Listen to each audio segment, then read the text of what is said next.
Hey YouTube, this is Wexdarn here, and today I'm going to be talking to you about my own Zelda timeline and its differences to Nintendo's. And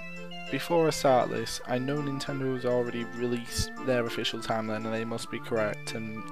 all that jazz, but as I've stated in my first timeline video, I believe that everyone's interpretation is just as valid as everybody else's, and everyone should be entitled to express their opinion on the timeline and create their own, as even Nintendo's timeline is down to more their interpretation of the in-game events rather than the story, as the story was written after the game and its gameplay were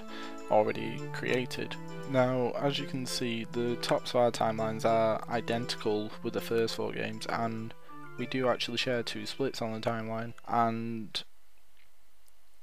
I don't have one of their 3 splits. You see, the split that I don't have is the split where Link freed all the sages but was killed in the final battle against Ganondorf in Ocarina of Time. I have no idea why they decided to do that, but I just don't get it. And if Link losing were to cause another split in the timeline, then we could use Link dying as an excuse to tie any games together in any order we wanted, because different situations and circumstances would have been created by the hero dying. Anyway, my child timeline split and Nintendo's follow the same path up to Four Sort Adventures, where Nintendo's split ends and mine goes on to be A Link to the Past. Now, there are several reasons why I placed the game here, such as the fact that this Ganondorf is a more methodical one than the power-hungry one for Ocarina of Time, and instead of going straight for the Triforce, he went to get the Trident in Four Swords Adventures, which he uses in A Link to the Past, and then use Aghanim in the real world as a way of removing obstacles that would oppose him, like the King and the Knights of Hyrule,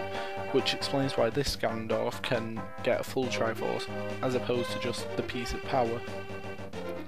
Another reason why A Link to the Past is placed here is that it works with the sages argument that I had in the first video.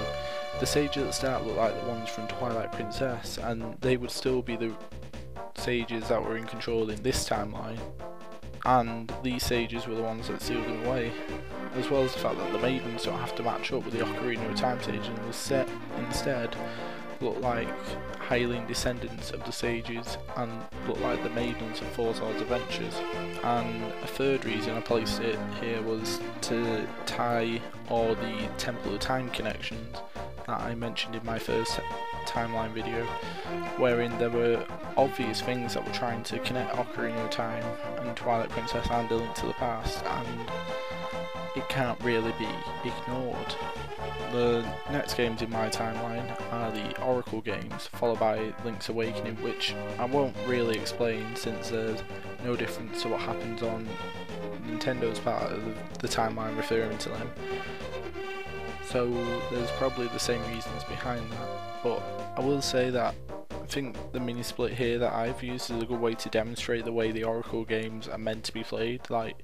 you can play either one first, but you have to play the other one as a sequel to it. Now, on the second branch of my timeline, you can see that I have 2 splits coming from Wind Waker. One of them follows Nintendo's timeline of having Phantom Hourglass and Spirit Tracks afterwards, which is obviously true, as they and Wind Waker make a definite trilogy. The other branch contains the second and first games in the series, which clearly belong together, and to be honest, this is the only place where I can see them fitting into the timeline properly. You see, at the end of Wind Waker, Link and Zelda sail off to find their own Hyrule, which is what leads into Phantom Hourglass and Spirit Tracks. But I was thinking, what happens to the Hyrule and the islands that they leave behind? I believe that they become the Hyrule of Zelda's 1 and 2. In Wind Waker, one of the side quests that you can do is help the Koroks plant Great Deku Tree seeds and try and sprout the seeds and help them in their attempt to bring back the land. These trees, coupled with the eventual effects of time, would cause the waters to recede and reveal the land that lies underneath them, which would be the ruins of the old Hyrule. The only evidence for this in the first game really is the landscape, with next to no civilization, a lot of mountain areas, and a lot of the area is still covered in water, more so than any other game set in Hyrule. However, there are a couple of things that tie Zelda 2 into this,